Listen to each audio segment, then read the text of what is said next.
Today's discussion: how the best season of a fantastic franchise, in my opinion, could have continued. Really wish it did. Let's get into it.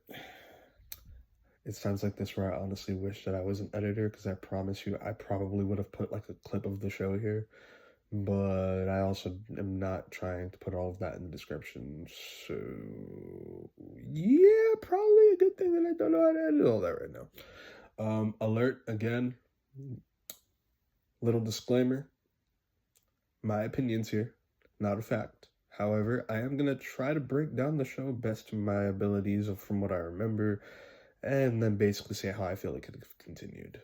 Because I honestly do really think it could have continued if, they had tried.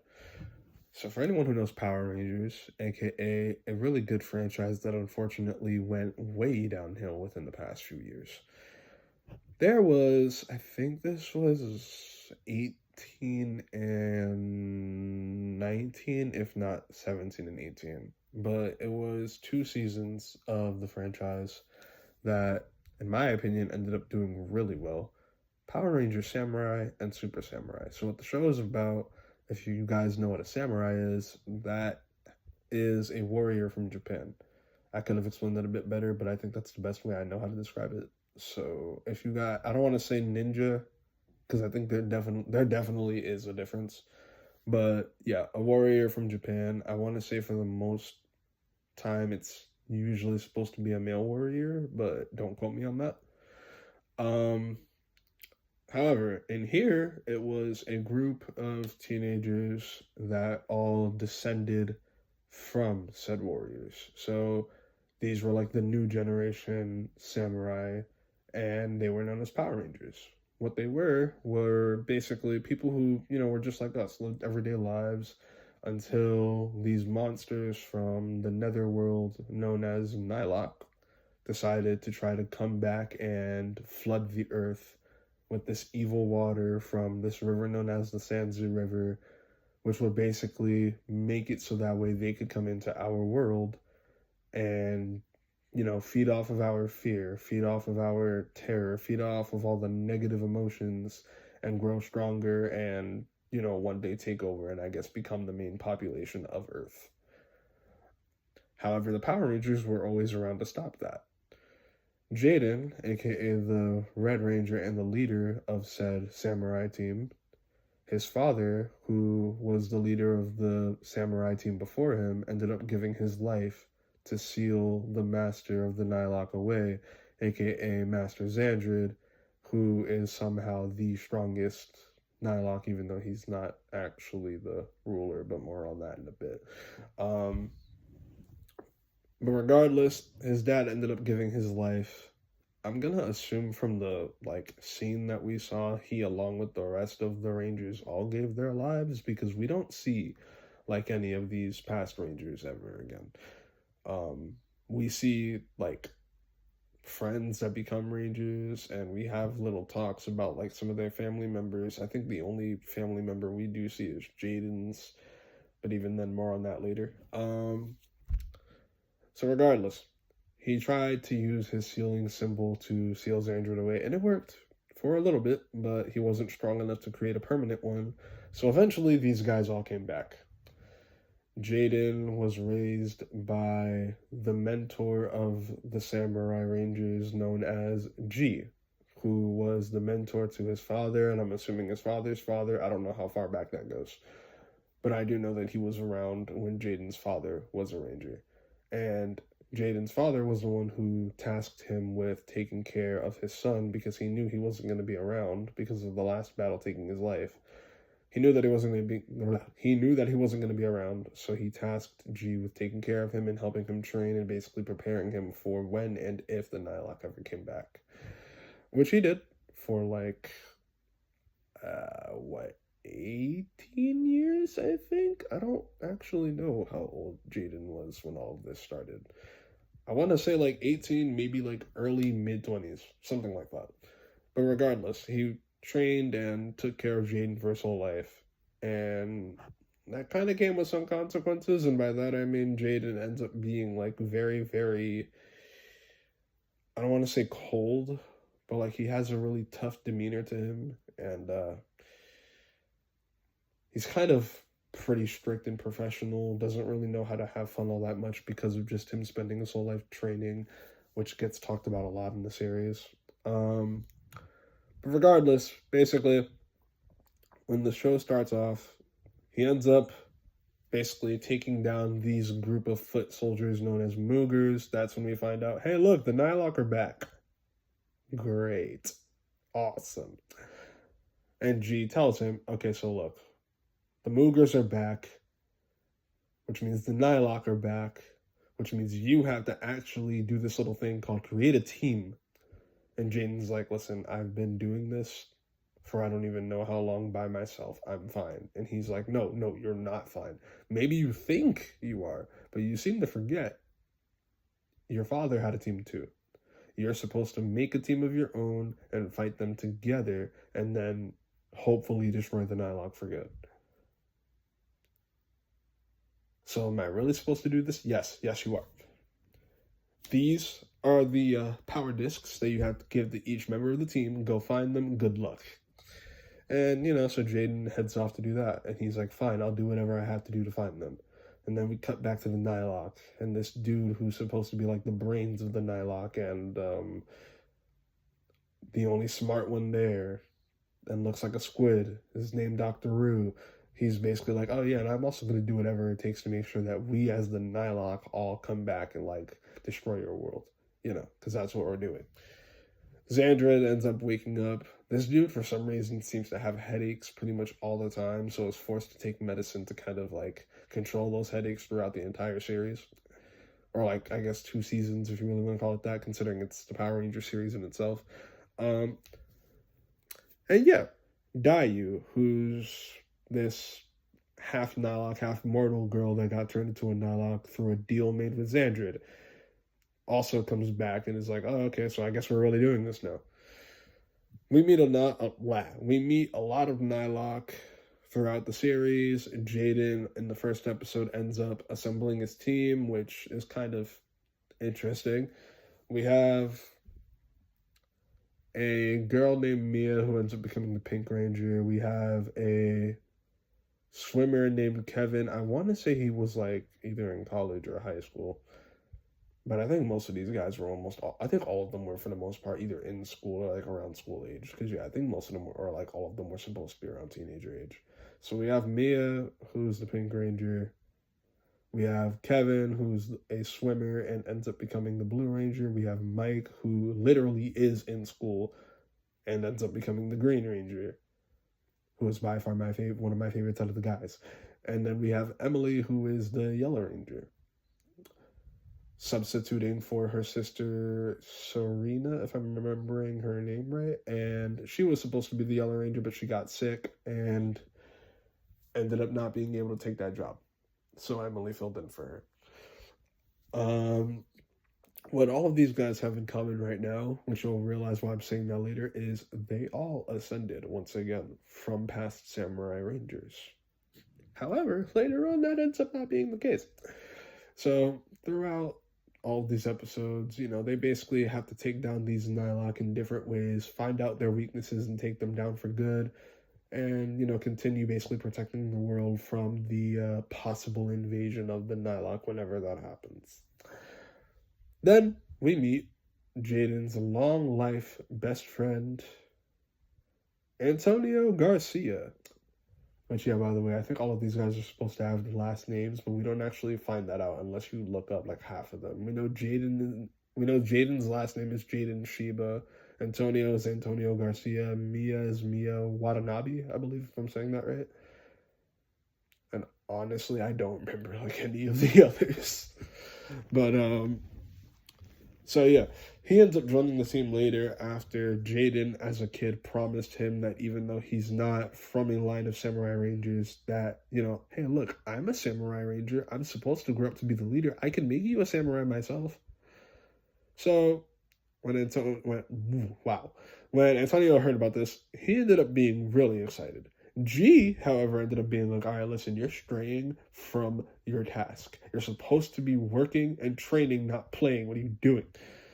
So when Antonio left, G didn't know this, but Jaden gave Antonio a samurai morpher because this dude was apparently already really great with technology. So he was like, you know what? I don't know what's going to happen, but take this and remember that no matter how far away we are from each other, we will always be friends. And Antonio's like, I bet I'm going to come back and I'm going to be part of your team one day. Okay? All right, bet. See you then. Yep, bye. He kind of forgot about that promise because I think he just forgot about Antonio. So when Antonio showed up and like took out a bunch of Moogers and a Nylok, Jaden's just like, wait a minute. I know those. Is this? Hold on. Is this that guy? Oh God, it is that guy. Okay. Oh no, I'm in trouble, aren't I? Yeah. So it took him a while because people like Kevin didn't trust him at all. I was like, listen, you're not from a line of samurai. You're never going to be one. But Antonio quickly proved himself and became the Gold Ranger. Cool. So now we got the red, Jaden, blue, Kevin, green, Mike, pink, Mia, yellow, Emily, gold, Antonio. Bet. Awesome. But then another secret comes to play. Oh, actually, wait, no, reverse real quick. Because remember Dayu? Yeah, she's important. When we meet someone else, I want to say it was episode 9 or 8. It was one of those two. Where, let's just say this is Dayu's turn to kind of try to flood the earth. She has a grudge against the Nylok because she made a deal with Xandred, but she also made a deal with the king of the Nylok, who we find out later on down the line. His name is Zorator, or Surator. I don't know how you're actually supposed to say that, but it's one of the two. And basically, what the deal was, because her and this mysterious person who ends up showing up out of nowhere, whose name we find out later on is Decker. I think Dayu said his name, but we actually find out more about him later on. So, Decker. He and Dayu were once a couple. And I think they were either supposed to become samurai or they were just warriors. Maybe they were just samurai warriors, but not actually rangers back then. That was never really explained to us. However, we do know that they were a couple. Something happened where they got caught in the fire. Decker was about to die. And Dayu called out for help, and Zorator answered that call. He was like, oh, so you want me to save him? Well, I can, but it's going to come as a price. So if you're ready to pay that price, then I'm just going to have to tell you it, but I just need to know, are you going to pay that price? And she's like, yes, I will, please. I just want him to be safe, please. And Zorator's like, okay, awesome. So simply trade over your humanity to become a Nylok, and then I'll save him. That's all you have to do. And she's like, all right, you know what, fine. So like I said, he's just like, trade over your humanity to become a Nylok and come back with me in the Netherworld. That's all you got to do. Okay, fine. Yeah, here's the problem. Zorator's a liar. So he ended up being like, all right, fine, you made your choice, you accepted it, awesome. But here's what I forgot to tell you. He will live, but here's how he's going to live. As a cursed half-human and half-Nylok. Oh, and by the way, you know how you guys are a thing? Yeah, he's not going to have any memory of you or his past life. He's just going to know that he's cursed. I'm sorry, what? Yeah, I said it. Have fun! Bye! He ends up laughing evilly and just disappears, and Dayu's over here crying because she's just like, you just tricked me. What the heck is wrong with you? She literally says that too. Just what? No, you tricked me. And he's over here laughing and then just disappears. And then so does she and Decker. And Decker from this point on pretty much has like kind of like a feeling that he knows her but doesn't actually remember her. Now you might be asking yourself, what was the curse? Simple. The curse was he was given this sword, because remember, he was a samurai. This was, I think, Dayu's gift to him on their anniversary, which you hear in the flashback. She gave him this sword, and Zorator apparently was the one who made that sword and ended up cursing it. And the curse is, that sword, it's kind of going to be one with Decker. Now, what do I mean by that? What I mean is, he and that sword are going to have kind of like a bond, as in, that sword has to find its match, and Decker has to find a worthy opponent. And if he finds a worthy opponent, if he battles said worthy opponent and gets defeated without Uramasa, aka the name of the sword, breaking in two or breaking at all, and he loses or wins, whatever happens, if he has that duel, I think, does get defeated in a worthy fashion, then he will finally be free from the curse of living as a half human, half Nightlock that can never die on top of that. So, great stuff. We see that explored throughout the show like constantly because every single time he's about to have that fight with said worthy opponent, hint, hint. I think y'all all can guess who it is, but if you can't, it's Jaden. Something always ends up stopping them from having that fight, or they just the one time they did have that fight, Uramasa actually got broken in two, and that was how we found out. Yeah, he kind of can't break in two. So that's a whole thing. And when Serrator comes along, his whole plan is, hey, so you know how you, Xandred, over here are trying to flood the earth? Well, I can help you with that as long as you let me, kind of like be a part of your crew. And Xandred's like, I don't trust you, but fine. Dayu's over here like, oh, heck to the no. And Decker's just here because he's just here. He's not even a part of the crew. He's just around, basically. He helps out the Rangers from time to time and then tries to attack them and then just disappears and then has like a few moments with Dayu, and that's pretty much it. So let's just say Serrator ends up backstabbing Xandred later on by letting Octoroon know his plan is, well, see, every Nightlock that I sent out is creating a deeper and deeper crack that is eventually going to split the earth in two. So, I mean, Xandred can rule the earth if he wants, but he's not really going to have an earth to rule. Yeah, probably should have mentioned that before. Whoops. Well, hey, now, so, I mean, we're all cool, right? No! Oh, we're not. Well, I mean, this plan has been going on for 200 years in the making, so you can't really stop me. Yeah, I probably should have mentioned that too. Whoops. Have fun running back to your master with that information. Yeah, that didn't sit too well with Xandred. Oh, by the way, even better. Dayu, someone who's on Xandred's crew, she had enough at one point, even before Serrator came into the picture, and kind of just backstabbed Xandred too, because she was like, yeah, I am done. I am actually done. Considering, remember that deal that she made with Serrator? Well, she was a Nightlock, yes, but she wasn't actually, doing anything yet. She was just here. Playing, I don't know if this is supposed to be like a guitar or a harp or something, but it's kind of what it sounds like to me. I know it's a stringed instrument. I don't know what it actually is supposed to look like, though.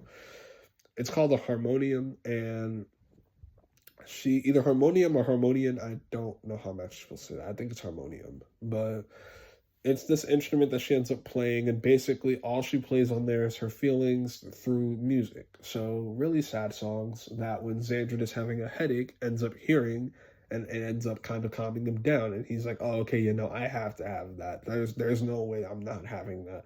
So he ends up finding him. He's like, so you're the one who plays this? She's like, yeah, that's my song. And he's like, okay, well, you know what? How about we do this? How about you come back with me? You can serve me as my, my lackey, my servant, whatever. And in return, you play your music for me to calm down my headaches. And she's like, okay, fine, sure. I accept. Bet. Awesome. Yeah, after a while of this, she was just finally like, you know what, no, I'm done. Because my torment and my heartache has never gotten better since I was here with you. So if you really are that upset with me about leaving, because she did leave at one point to try to stop a Nightlock from doing what he was doing, she's like, if you're really that upset, fine, then destroy me. I don't want to do this anymore. And Xandred's like, no, I'm not doing that. But what I will do is I'm destroying your harmonium. Whoops. And apparently my dogs are destroying this recording. Thank you.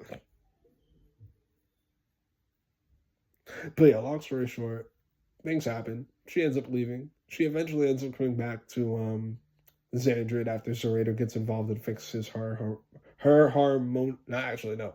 He ends up saying that he's going to fix her harmonium, but never does, actually. Because, as I said earlier, he's a liar. So he basically ends up holding that over her head. He does the same thing with Decker when it comes to, I can fix your sword and give it back to you, for a price, basically. Xandred ends up finding her eventually and finally fixes her harmonium. And again, there's a price, which is you're coming back with me. And she's like, all right, you know what? No, I've done this on my own for too long. Fine, I'll come back. Awesome, cool. Serrator is still here, though. Then later on, when, everything seems to be finally looking up, we're actually taking down these Nightlock like crazy. We even got this power called the Black Box, which allows us to tap into stronger and more usable powers from the samurai that we didn't even know was possible. We also end up getting this other Zord that has nothing to do with the Black Box, but I think was made by the same person, called the Bull Zord. So that's awesome. We have a lot of Zords now. Like at this point, if you actually look it up, we have like, I don't even know how many Zords. Like, what? Hold on. 15 maybe? A bit less than that? I think somewhere around there. But considering what all these Zords do and all of the things that they have, like the modes, we have a lot of weapons now. So that's awesome. Oh, and with the Black Box, we don't even need the whole team anymore. So, like, if one member of the team is off doing something, wow. If one of the team members is off doing something, we can just access their Zord. Awesome. Wow. Do you have a clue what happens now? I had to. It was right there. Anyways. So later on, another ranger ends up joining us. Her name is Lauren. She was supposed to be the Red Ranger, but didn't finish her training in time and went into hiding, thus giving that role to Jaden for a while, which we all found out when she came back. Jaden ends up trying to leave the team, but then eventually comes back after realizing, yeah, I probably shouldn't do that because of how much it's affecting the team. And apparently how much it's affecting my dogs. And how much it's affecting my sister. And me. So, yeah, I'm gonna come back. Awesome. Cool. They eventually end up defeating the Nightlock. But here's why I think it can continue for a bunch of reasons. Number one, we're going to go all the way back again. Because when we meet Decker and Decker ends up telling us about his curse, he ends up saying this: I am immortal because of this curse. Yes, but he's only half Nightlock. That actual Nightlock, from the way Serrator said it so many times, are legit immortal. And for anyone who doesn't know what that word means, immortal means you cannot die. Maybe you can get defeated, but you cannot actually die. Now, there are some exceptions to this. Great example in Greek mythology, we have people like the Amazons or the Hunters of Artemis. The Amazons, I think, I need to check. They're either from Greek mythology or they're from Norse mythology. I keep forgetting. No, okay, wait, no, I think they are from Greek mythology because there's the Amazons, I want to say Greek/Roman, and then there's the Valkyrie, which are from Norse mythology, and then there's the Hunters of Artemis. I said Hunters of Artemis, which are basically the same thing. What all of these guys have in common is they're immortal until they get defeated in battle. So kind of similar to Decker over here. But the Nightlock are actually immortal. Like, you can defeat them, yeah, but even when they die, they'll probably somehow come back eventually. And that's what I feel like the show could have touched on, because this ends up happening later on. Decker and Dayu both finally get freed. I'm not going to get into it. I already spoiled enough. If you guys want to, again, feel free to watch the show. It's a really good show. There's one season again for Samurai, one for Super Samurai, but here's how I think it could have really continued, because eventually we do end up saving the world and the Nightlock get defeated, but remember, they're immortal. So what I feel could have happened is this: when all the Rangers go their separate ways and, continue their journeys in life, I feel like something could have happened where either A, one of the big bads starts to come back. Now, obviously, when they come back, they're not going to come back fully right away, but maybe they'll start sending out their soldiers like in the, like how every Power Ranger series does it. Or new Nightlock can just start springing up out of nowhere until the big bad comes back. And then we have to fight those guys along with fighting all the foes that come back eventually until we have to fight the big bad again. And then, maybe it's just like a endless cycle until these guys pass on and give the, give that, all of that stuff to their kids. And, now their kids have to handle the fight. And that burden of carrying all that, giving them trauma forever. Because let's be honest, that's gonna happen when you're a warrior. But that's just how I think it could continue. It would be really cool to, like, considering a lot of these things do get remakes, I honestly think it would be really cool to get a Samurai remake, or not remake, but like a Samurai reboot, and see that happening. I highly doubt that's ever gonna happen, But I'm just saying if it did, it would be really cool because we have a lot of these things either getting remakes, reboots, or both. And I honestly feel like that is a really fun way that they could reboot Power Rangers Samurai as a whole. I doubt they ever will, but I just think it would be cool if they did. What do you guys think? Have you even ever heard of this before? And if you have, cool. If you haven't, well, you have now. Hope y'all enjoyed this. And what do you guys think about that being a thing? Let me know in the comments. Again, you don't have to, but if you want to, you can. If you guys enjoyed this, leave a like, comment, subscribe, and until then, I'll see you guys in the next one. Love you guys, and peace out.